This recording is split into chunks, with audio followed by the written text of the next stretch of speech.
Lick 27, Wailing Bends, comes out of box pattern number 3. This emotes some real emotion.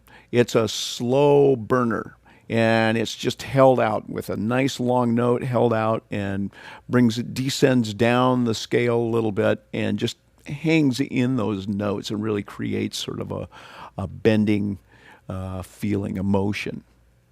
Let's dig into this one.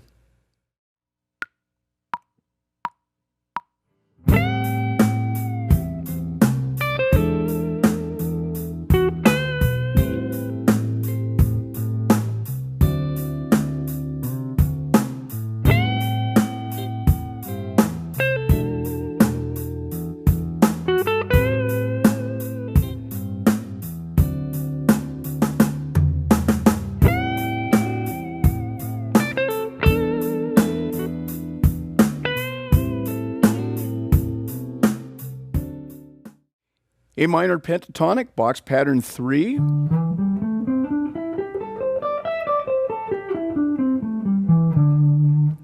Again, kind of tapping a little bit of that B.B. King phrasing. Coming out of box pattern 3, you know that often you'll hear the term B.B. box. Well, B.B. liked to use that position a lot in A, or, you know, just using out of the third box whatever key was in.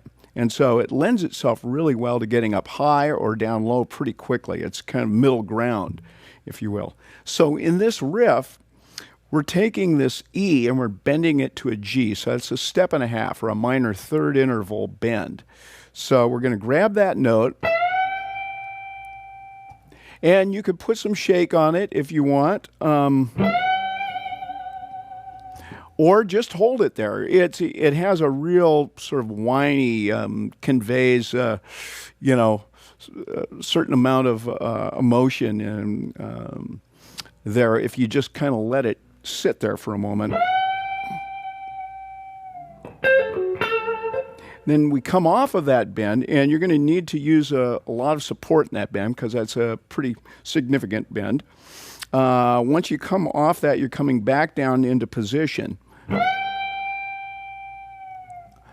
And what you're going to do is you're not really going to sound that E again once you get back down in position. You're going to kind of ease it back down, and the next note you're going to hit is a D right there on the high E at the 10th fret with the index finger, and you're going to do a cross from E to the B string.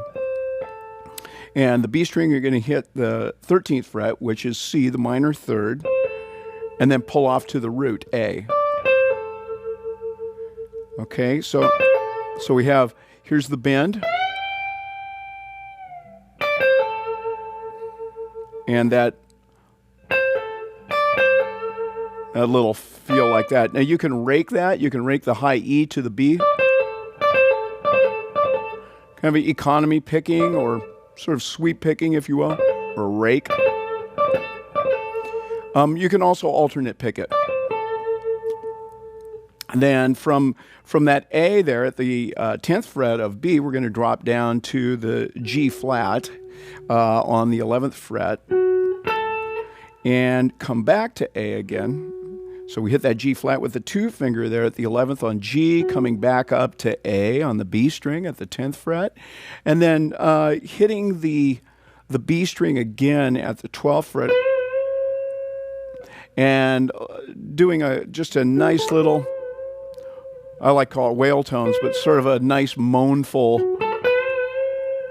feel right there at the end of the phrase. So let me play it a couple times and I'll count it out. We'll walk through it. So,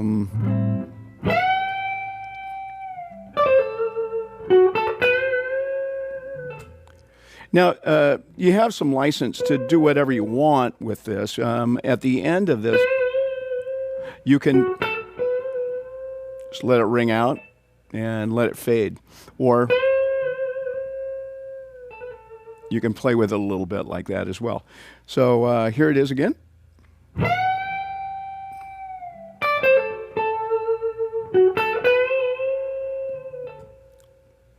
And one more time.